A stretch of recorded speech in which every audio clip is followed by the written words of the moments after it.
మాజీ ఎమ్మెల్యే పిన్నెల్లి రామకృష్ణారెడ్డికి బెయిల్ మంజూరైంది. పిన్నెల్లికి ఏపీ హైకోర్టు బెయిల్ మంజూరు చేసింది.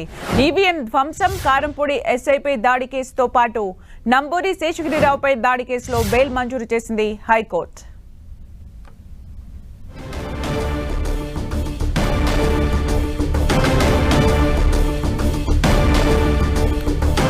మాజీ ఎమ్మెల్యే పిన్నెల్లి రామకృష్ణారెడ్డికి బెయిల్ మంజూరైంది. పిన్నెల్లికి ఏపీ హైకోర్టు బెయిల్ మంజూరు చేసింది. ఈవీఎం ధ్వంసం, కారంపూడి ఎస్ఐపై దాడి కేసుతో పాటు నంబూరి శేషగిరిరావుపై దాడి కేసులో బెయిల్ మంజూరు చేసింది హైకోర్టు.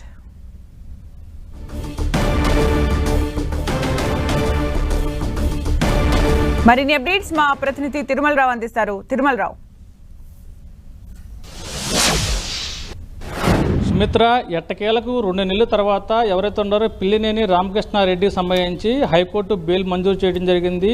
ఈ కేసు సంబంధించి నారాయణస్వామి కారంపూడి ఎస్ఐ నారాయణస్వామి దాడి కేసుతో పాటు ఈవీఎంలు ధ్వంసం చేయడం, అదేవిధంగా టీడీపీ ఏజెంట్ సంబంధించి శేషగిరిరావు కేసు సంబంధించి ఈ 3 కేసులకు సంబంధించి హైకోర్టు అయితే బెయిల్ మంజూరు చేయడం జరిగింది. ఇప్పుడుగా దీనికి సంబంధించి లోయర్ కోర్టులో అనేక మార్లు బెయిల్ అప్పీల్ చేయగా లోయర్ కోర్టు బెయిల్ తిరస్కరించడం జరిగింది. దీంతో హైకోర్టును ఆశ్రయించాడు పిల్లినేని రామకృష్ణారెడ్డి. దీనికి సంబంధించి వాదోపవాదనలు జరిగిన తర్వాత పిల్లినేని రామకృష్ణారెడ్డికి అయితే బెయిల్ మంజూరు చేయడం జరిగింది. కండిషనల్ అయితే బెయిల్ మంజూరు చేయడం జరిగింది. ఒకటి, అతని పాస్పోర్ట్ అతనికి అప్పచెప్పాలని చెప్పేసి చెప్పడం జరిగింది. అదేవిధంగా ఎక్కడికి వెళ్ళకూడదు అనే కండిషన్ అయితే బెయిల్ హైకోర్టు చెప్పడం జరిగింది. ఏదేమైనప్పటికీ పిల్లినేని రామకృష్ణ న్యాయ పోరాటంలో బెయిల్ అయితే మంజూరు చేయడం జరిగింది. ఇప్పుడు దీనికి సంబంధించి న్యాయవాదులు అయితే ఎవరైతే ఉన్నారో పిల్లినేని రామకృష్ణారెడ్డి నెల్లూరు జైల్లో ఉండటం జరిగింది. ఆ నెల్లూరు జైలుకి కూడా వెళ్లేందుకు కూడా సిద్ధమవుతున్నారు.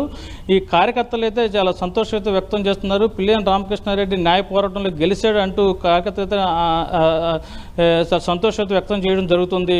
సుమిత్ర, అంటే తిరుమలలో కండిషనల్ బెయిల్ మంజూరైనట్టుగా తెలుస్తుంది. అంటే ఏం కండిషన్స్ పైన బెయిల్ ఇవ్వడం జరిగింది? ప్రధానంగా ఈ పిల్లినేని రామకృష్ణారెడ్డి ఎక్కడికి వెళ్ళకూడదు, అదేవిధంగా ఎలాంటి సభలు అయితే పాల్గొనాలా లేదనే దానికి సంబంధించి కూడా ఒక కండిషన్ అయితే పెట్టడం జరిగింది. మరో విధంగా అతనికి పాస్పోర్ట్ అధికారులు అయితే సీజ్ చేయడం జరిగింది. ఈ కేసు సంబంధం కూడా పాస్పోర్ట్ కూడా అతనికి ఇవ్వాలని చెప్పేసి హైకోర్టు అయితే ఆదేశాలు జారీ చేయడం జరిగింది. ఈ కండిషన్ మీద హైకోర్టు పిల్లినేని రామకృష్ణారెడ్డికి అయితే బెయిల్ మంజూరు చేయడం జరిగింది. Right, thank you Tirumalarao for the update.